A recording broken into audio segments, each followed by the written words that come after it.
저는 개인적인 일로 몇 년 만에 미국을 다녀왔습니다. 이제 우리나라도 급변하지만 미국도 눈부시게 많은 변화가 일어납니다. 이틀이 멀다 하고 총기 사고가 일어나 늘 불안합니다. 무엇보다도 인플레이션 때문에 물가가 폭등했습니다. 제가 1990년도에 유학 갈 때 1달러가 650불 정도였는데 지금 1,300불이 넘었습니다. 옛날에 가게에 가서 100불짜리 지폐를 내면 그 직원이 깜짝 놀라가지고 그 매니저를 부르고 다 일일이 조사하고 그랬는데 지금 100불 가지고는 나가서 쓸 것이 없을 정도로 물가 전반이 올라갔습니다. 자본주의의 본산인 미국에서 하루하루 살아가는 일이 얼마나 힘든 일인지를 다시 한번 체감하게 됐습니다. 저는 미국에 갈 때마다 두 가지를 항상 절감합니다. 첫째는 겸손해집니다. 미국이라고 하는 나라의 시스템 자체가 누구나 다 평등하고 또 열심히 일하지 않고서는 살 수 없는 그런 사회입니다. 정말 미국에 갈 때마다 제 자신이 얼마나 낮아지고 또 겸손해지는지 알 수 없습니다. 두 번째는 기도하는 일입니다. 눈을 감을 때마다 저절로 하나님 앞에 기도를 하게 됩니다. 어떤 시인이 자식의 뒷모습만 바라보아도 저절로 기도하게 된다 이렇게 고백했는데 제 아들이 고생하는 모습을 볼 때마다 저절로 기도가 나오게 됩니다. 저는 미국에서 앞으로 어떤 설교를 할까 구상하다가 고린도전서 강해 설교가 너무 어렵기 때문에 잠시 쉬었다가 12장부터 16장까지 이제 좀 쉬었다가 하고 한 8주 정도에 걸쳐서 예수님이 병자들 고쳐주신 치유 이적을 하나하나 소개하면서 말씀을 상고하려고 계획을 세웠습니다. 예수님이 이 땅에 오셔서 하신 사역 가운데 가장 두드러진 사역이 치병, 병을 고치시는 그런 사역입니다. 육신의 병이든 정신의 병이든 영혼의 병이든 예수님 병 고치시는 일에 유독 관심이 많으셨습니다. 동서고금을 막론하고 건강하게 장수하는 것 모든 사람의 소망입니다.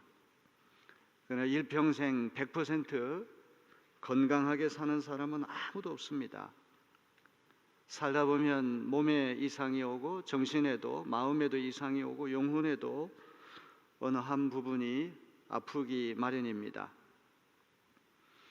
우리나라의 기대 수명이 84세 정도라고 합니다. 확실히 장수국가에 들어간 것은 사실이지만 각종 병을 앓는 횟수도 만만치 않습니다. 통계청의 발표에 따르면 건강하게 사는 건강수명은 66년 정도 되고 일평생 17년 동안 각종 질병으로 고생하다가 세상을 떠난다고 합니다. 우리 한평생을 놓고 볼 때 17년이라고 한 세월은 가벼운 세월이 아닙니다. 한 17년 정도는 이런 병 저런 병을 앓다가 결국은 세상을 떠난다고 하는 이야기입니다. 누구나 다 노후를 안정되게 살고 싶은 마음이 있지만 한국인 평균 17년가량 각종 질병에 시달린다는 것입니다. 누구나 앞으로 우리에게 주어진 수명이 얼마나 되는지 알 수 없습니다. 하지만 사는 날까지 병상에 누워 있지 않고 건강하게 활동하면서 주님께서 맡기신 사명을 잘 감당하다가 하나님의 부르심을 받는 일, 그것이 복된 일인 것을 우리는 다 알고 있습니다. 예수님은 많은 병자들을 고쳐주셨어요. 신체나 정신이나 영혼 어느 부분에 병이 걸려서도 예수님 고치셨어요. 예수께서 사람들을 어떻게 고치셨는가 참 중요한데, 아주 중요한 통찰은 예수님 어떤 병자를 고치실 때에도 먼저 기도하신 법이 없어요. 목사님이나 전도사님이나 권사님이나 신유 은사가 있는 분이라고 할지라도 치유의 근원이 하나님께 있기 때문에 우리 사람들은 다 무릎 꿇고 주님 앞에 기도해야 됩니다. 근데 예수님은 어떤 경우든지 먼저 기도하신 법이 없으세요. 우리의 경우에는 치료가 우리 손에 달려 있지 않기 때문에 주님 앞에 겸손히 무릎을 꿇고 도우소서, 치료의 능력을 허락하소서 기도를 먼저 해야 되는데 예수님은 기도하신 적이 없어요.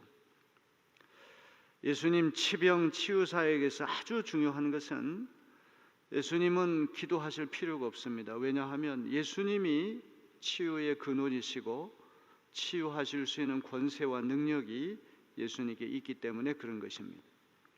엑수시아, authority, 권위, 권세라고 하는 말, 아주 중요한 말이, 치유의 권세가 예수님께 있기 때문에 예수님은 기도할 필요가 없는 거예요. 왜?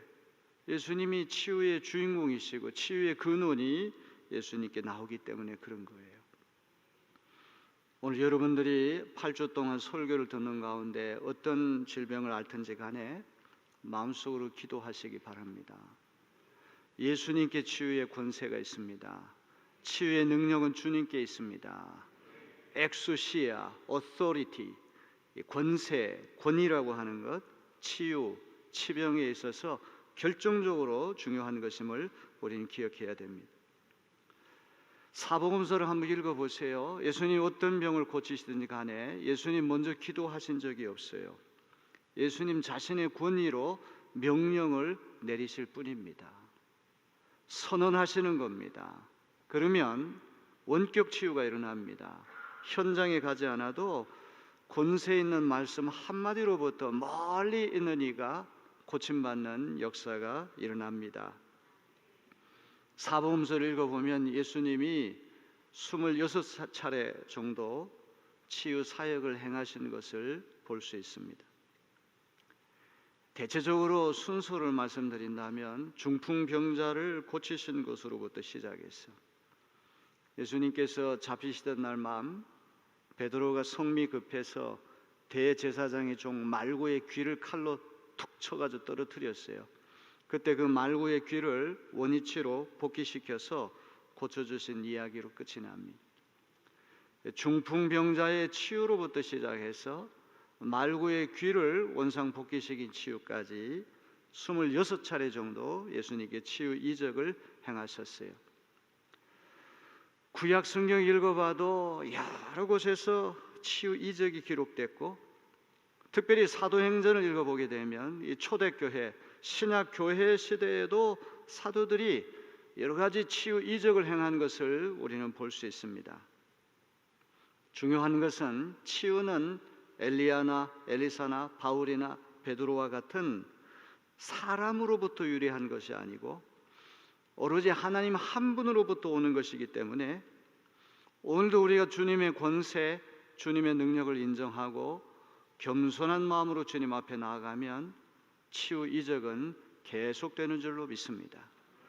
하나님이 오늘도 살아계시기 때문에 2000년 전에 일어났던 치유 이적은 그 시대에만 해당되는 것이 아니고 시간과 공간을 초월해서 지금 여기에서도 일어날 수 있음을 믿으시기를 주님의 이름으로 기원합니다. 예수님이 각색 병자들을 고치셨을 때 어떻게 고치셨을까? 궁금한 자들이 한두 가지가 아닙니다. 어떤 수단과 어떤 방법을 쓰셨을까? 예수님은 100% 치병 확률을 자랑하시는 분입니다.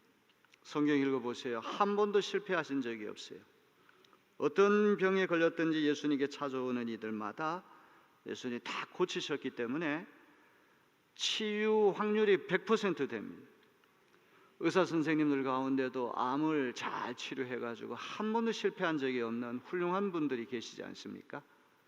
이제 변호사님들 가운데도 승률이 어느 정도가 되는가? 변호사님들 가운데 승률이 몇 퍼센트 안에 들어가는가? 이거 많이 따지는데 예수님의 치병 치유 확률은 100%예요. 예수님은 여러 가지 가능한 수단을 다 쓰셔서 병을 고쳐주시는 것을 기억해야 됩니다. 예수님 어디에서 병을 고쳐주셨을까? 노천에서, 가정에서, 집안에서, 회당에서, 어느 곳에서 병을 고치셨어요. 장소도 중요한데 특별한 장소에 구애되지 않고 예수님은 고칠 수 있는 모든 환경과 장소에서 병자들을 고쳐주셨다는 것을 기억해야 됩니다. 여러분 10명의 나 환자가 길을 가다가 고침받았잖아요. 여러분들이 예수님의 권세와 예수님의 능력을 인정하는 믿음만 있다고 한다면 기차 안에서도 고침받을 수가 있고 버스에서도 고침받을 수 있고 길을 가다가도 고침받을 수가 있어요. 꼭 예배당에 와야지만 고침받는 것은 아니란 말이죠. 어느 장소에든지 치유하실 수 있는 주님의 권세와 능력을 인정하는 곳마다 치유가 일어난다는 사실을 믿으시기를 바랍니다. 예수님 어떤 사람들을 고치셨을까요? 믿음이 있는 사람들만 골라가지고 선택해서 고치셨나요? 아닙니다. 어떤 중풍병자는 예수님에 대한 믿음이 없었는데 4명의 친구들이 안타깝게 여겨서 들것에다가 실어서 예수님께 데리고 왔어요. 4명의 친구들이 믿음이 있었고 환자는 믿음이 없는 가운데에도 예수님 고쳐주시는 것을 보게 됩니다. 꼭 우리의 믿음이 있기 때문에 반응하는 것은 아니란 말이죠. 가리지 아니하시고 주님이 긍휼히 여기시는 마음, 치유하시는 권세와 능력이 있기 때문에 고쳐주신다는 사실을 기억해야 됩니다. 신체의 어떤 부분을 고치셨을까? 예수님이 시각장애인도 고쳐주시고 말을 못하는 어떤 농아 이런 이들도 고쳐주셨어요. 그야말로 손과 발과 다리와 눈과 귀와 피부, 부인병, 헤아릴 수 없는 많은 종류의 병을 가리지 아니하시고 고쳐주신 것을 기억해야 됩니다. 다시 한번 말씀드립니다. 예수님 치유 이적에서 꼭 우리 기억해야 될 것은 우리처럼 먼저 기도하지 아니하시고 치유의 권세와 치유의 능력이 주님께 있기 때문에 기도하지 아니하고 단도직입적으로 고치신다고 하는 것을 기억해야 됩니다. 제자들에게도 치유할 수 있는 믿음을 주신 것이 아니라 고칠 수 있는 권세를 주셨다는 것을 기억해야 돼요. 엑수시아, 오소리티 너무나 중요한 말이죠.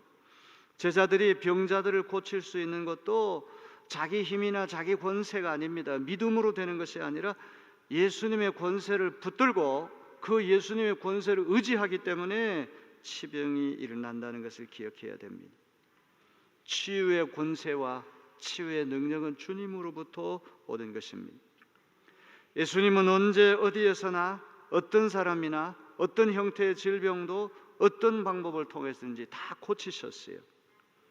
우리에게 예수님의 권세, 예수님의 능력이라면 하실 수 있다, 이런 믿음이 우리에게 우러나고 그 믿음으로 권세에 순복하면 오늘도 치유의 역사가 일어나게 될 줄로 믿습니다.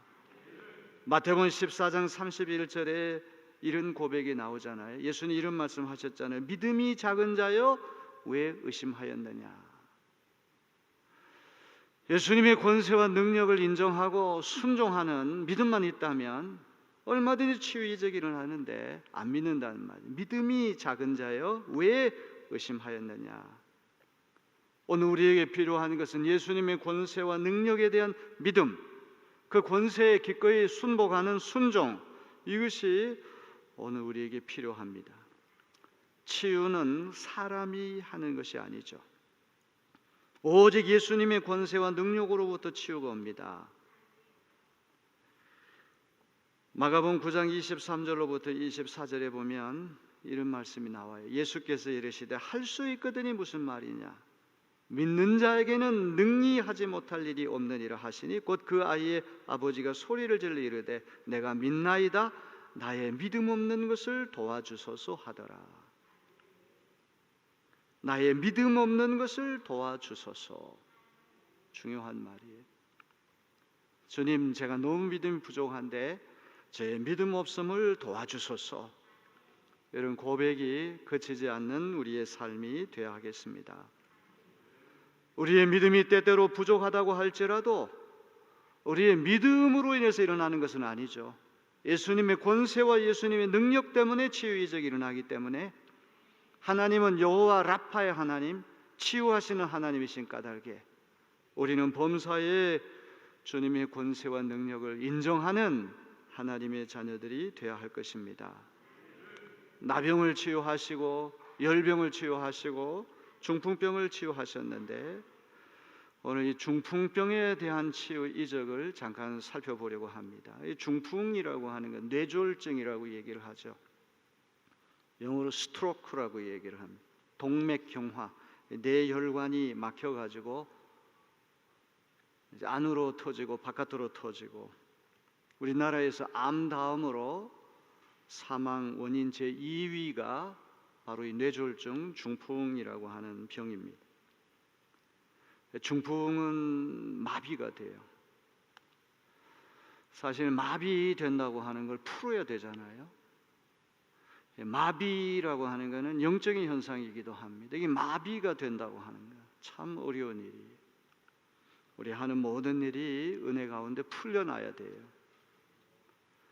몸이 마비되었던 것이 말을 제대로 하지 못하고 어눌했던 것이 혀가 풀려가지고 말이 술술 나오고 행동 거지가 이게 자유롭지 못하다가 풀려난다고 하는 것, 죄에 사로잡혀서 우리가 마비돼서 이제 모든 것이 활동하지 못한다고 하는 것, 주님의 권세와 주님의 능력으로 마비된 것이 풀려나는 역사가 일어나야 하겠습니다. 자, 오늘 우리 마태복음 8장 말씀, 너무나 귀한 말씀 읽었습니다. 누가복음 7장에 똑같은 기사가 조금 다른 형태로 나와 있어요. 동일한 기사인데 마태복음과 누가는 조금 손질을 해서 다르게 우리에게 보여주고 있어요. 백부장이 그 병을 안타깝게 여기서 예수님께 와서 말씀해서 원격 치유가 일어났다는 그런 이야기예요. 자, 로마 군대의 편제는 일개 군단은 6천 명으로 이루어집니다. 이 6천 명이 일개 군단이 되는데 이 군단에는 100명 단위로 이루어진 보병대가 60개가 들어가서 일개 군단이 되는 거예요. 일개 군단은 6천 명인데 100명 단위의 보병대대가 60개가 그 군단 예하에 들어가게 되는 것입니다. 그래서 이 100명 단위의 이 보병대의 우두머리를 백부장, 센츄리온, 센츄리 하면은 이 백이라고 하는 센츄리온, 백부장이라고 하는 우두머리가 있습니다. 로마 시대의 이 백부장 장교는 부하의 어떤 질병이나 안녕에 별 관심이 없는데 마태복음 8장에 등장하는 백부장은 아주 남다른 사람이에요. 누가복음 7장을 읽어보면 그는 로마의 장교로서 이스라엘의 주둔군, 정복군의 그 우두머리로 거기에 들어가 있는데 유대인들에게 존경과 사랑을 한 몸에 받았다. 유대민족이 사랑하고 회당까지 지어줬다. 유대민족을 사랑해서 회당까지 주어진 사람이에요. 남의 나라에 가가지고 그 정복자라 그래가지고 그 문화를 업신여기고 깔보고 학대하는 사람들, 일제 치하에도 훌륭한 일본도 있지만 아주 교만한 그런 일본인들이 원성을 높이 산 적이 있어요. 그런데 이 로마의 백부장은 아주 겸손한 사람, 유대 관습을 잘 알았던 사람이에요. 유대 민족을 사랑하고 회당까지 쥐어준 사람이에요. 그런데 이 백부장이 종이 하나 있는데 그만 중풍에 걸려 죽게 됐어요. 백부장에게 종이 너무나 소중한 사람입니다. 그래서 예수님께 나와서 우리 종을 좀 고쳐달라고 부탁을 하게 됐습니다. 이 중풍병이 얼마나 심각했는지 성경을 보면 중풍병으로 몹시 괴로워했다. 영어 성경을 보면 고문에 시달렸다 이렇게 되어 있어요. 고문에 시달렸다. 죽기 일보 직전까지 갔다는 말이죠. 그래서 이 백부장은 그 종을 예수님께 데려오자 자기가 예수님을 찾아왔어요. 중풍에 걸려 고동하지 못하고 집에서 죽을 날만 기다리고 있었던 것이죠. 예수님이 이런 백부장을 만나서 뭐라고 말씀하십니까? 내가 직접 너의 집에 가서 고쳐주마. 왜 안 데려왔느냐? 데리고 오지 왜 그랬느냐? 난 전쟁에 나가서 싸움하는 사람, 군인들 안 고쳐준다. 유대인 지배하는 원수 나는 관심 없다. 이렇게 말씀하시지 않아요. 마태복음 8장 7절에 보면 내가 가서 고쳐주리라. 이것이 예수님의 아름다운 마음이신 줄로 믿습니다. 사람은 인종의 이유, 여러 가지 편견, 여러 가지 감정 이런 것들 내세워가지고 거절하지만 예수님의 성품 자체가 긍휼히 여기시는 분이기 때문에 예수는 우리를 언제든지 주님께 의탁하면 주님이 고쳐주시는 역사가 일어나게 될 줄로 믿습니다. 따지지 않으시고 내가 가서 고쳐주겠다. 자, 우리 마태복음 8장 8절로부터 9절을 다 같이 이제 봅니다. 세 번역으로 읽습니다. 주님, 나는 주님을 내 집으로 모셔드릴 만한 자격이 없습니다. 그저 한마디 말씀만 해주십시오. 그러면 내 종이 나을 것입니다. 나도 상관을 모시는 사람이고 내 밑에도 병사들이 있어서 내가 이 사람대로 가라고 하면 가고 저 사람대로 오라고 하면 옵니다. 또 내 종대로 이것을 하라고 하면 합니다. 군인의 속성은 무엇입니까? 명령에 살고 명령에 죽습니다. 상관이 부하에게 명령하면 따라야 하죠. 그래서 이 백부장에게도 위에 상관이 있고 밑에 부하가 있는데 상관이 자기의 명령하면 따라야 되고 밑에 있는 부하에게 오라 가라 하면 그대로 순종해야 됩니다. 그래서 굳이 우리 집에 오실 필요 없이 명령만 하시면 저 멀리 떨어지는 우리 종이 나을 것을 제가 믿습니다. 이렇게 이야기를 하는 거예요. 이 백부장은 유대인을 사랑하고 회당까지 지어져 유대인들에게 존경받는 사람이기 때문에 제 생각에는 유대인 관습을 잘 알고 있는 사람이에요. 왜냐하면 유대인은 이방인 집에 방문 못해요. 그걸 알기 때문에 유대 관습을 너무나 잘 알기 때문에 자기 집에 모시러 오지 않고 예수님을 찾아왔던 것입니다. 자, 중요한 건 이 군인 정신에 입각한 그런 귀한 믿음을 보고 예수님 마태복음 8장 10절에 뭐라고 말씀하십니까? 이 말을 들으시고 놀랍게 여기셨다. 뒤따라오는 사람들에게 뭐라고 말씀하시는 거야? 내가 진정으로 너희에게 말한다. 나는 지금까지 이스라엘 사람 가운데서 아무에게서도 이런 믿음을 본 일이 없다. 아주 보기 드문 칭찬이에요. 동족인 유대인들 가운데도 이렇게 믿음 좋은 사람 본 적이 없다. 대단히 믿음 좋은 사람이다. 보기 드문 칭찬을 하고 계십니다. 백부장에게 중요한 것은 예수님의 권위를 인정했다는 거죠. 권위를 믿고 순종했다는 것이죠. 치유 이적은 예수님의 엑수시아, 예수님의 권세와 능력으로부터 옵니다. 상관에게 권위가 있기 때문에 제복을 입는 순간에는 상관이 명령하면 부하는 따라야 됩니다. 백부장의 권위는 로마 황제가 부여한 권위입니다. 그러므로 백부장의 명령은 곧 로마 제국의 명령입니다. 예수님의 권위는 하나님께서 부여하신 권위입니다. 그러므로 예수님의 명령은 곧 하나님의 명령인 줄로 믿습니다. 이게 중요하죠. 백부장을 로마 황제가 세웠잖아요. 제복을 입는 순간에, 계급장을 달아주는 순간에 이제 백부장이 명령하는 것은 한 개인의 명령이 아니라 황제가 부여한 권세로부터 명령이 나오는 거예요. 예수님도 마찬가지죠. 예수님의 권세는 하나님이 부여하신 권세고, 그러기에 예수님의 명령은 곧 하나님의 명령이 되는 것입니다. 가라 하면 가고 오라 하면 옵니다. 이 말을 들은 예수께서 마태복음 8장 13절에 가라, 내가 믿은 대로 될 것이다. 가라, 내가 믿은 대로 될 것이다. 예수께서 권세가 있기에 이 권세에 순종할 때 기적이 일어납니다. 백부장이 예수님의 명령을 믿은 그 시각에 그 종의 중풍병이 깨끗이 나았어요. 원격 치유가 일어났단 말이죠. 현장에 가지 않고서도 멀리서 말씀 한마디로 이런 치유 이적이 일어났다는 것입니다.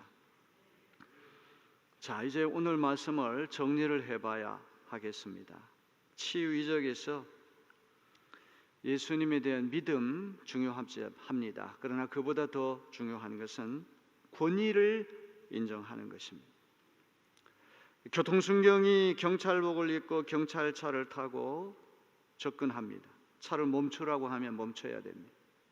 유리창을 열라 그러면 유리창을 열어야 됩니다. 면허증 제시하라 그러면 면허증 제시해야 됩니다. 이유는 한 가지죠. 그에게는 국가가 부여한 권위가 있기 때문에 그런 것입니다.